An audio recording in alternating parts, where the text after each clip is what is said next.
హైదరాబాద్ ఉప్పల్లో సంచలనం సృష్టించిన చిన్నారి నరబలి కేసును పోలీసులు ఛేదించారు.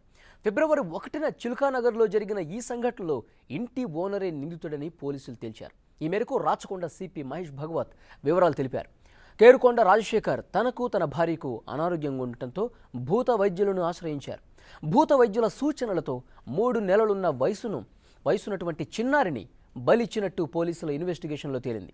కేసు దర్యాప్తును పక్కదారి పట్టించేందుకు నిందితుడు కేరుకొండ రాజశేఖర్ మొదటి నుంచి ప్రయత్నించాడని సిపి తెలిపారు. చివరికి నిందితుడి ఇంట్లో దొరికిన చిన్నారి రక్తపు చుక్కతో కేసులో నిందితులను గుర్తించామని మహేష్ భగవత్ తెలిపారు.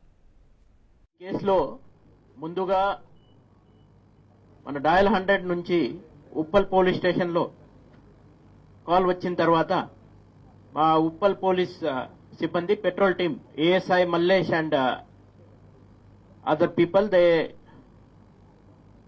Rush to the Chilkanagar.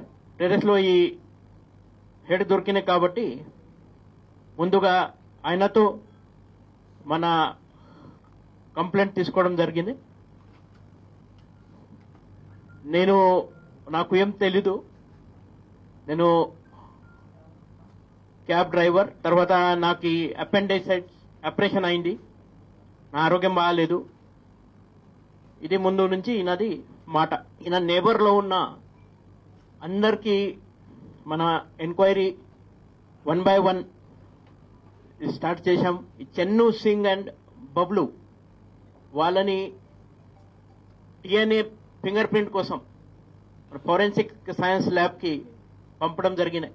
ఈ సస్పెక్ట్ అది చెన్ను సింగ్ బబ్లు వాళ్ళకి ఎలాంటి సంబంధాలు లేవు అని, సో డిఎన్ఏ ద్వారా వాళ్ళు ఎలిమినేట్ అయిపోయినారు. వినకుండా నాకు ఎవరితో శత్రుత్వం ఉంది, వాళ్ళు ఇది చేశారు, నాకు ఫిక్స్ చేస్తున్నారు అని అంత మిస్లీడింగ్ ముందు నుంచి ఇన్వెస్టిగేషన్లో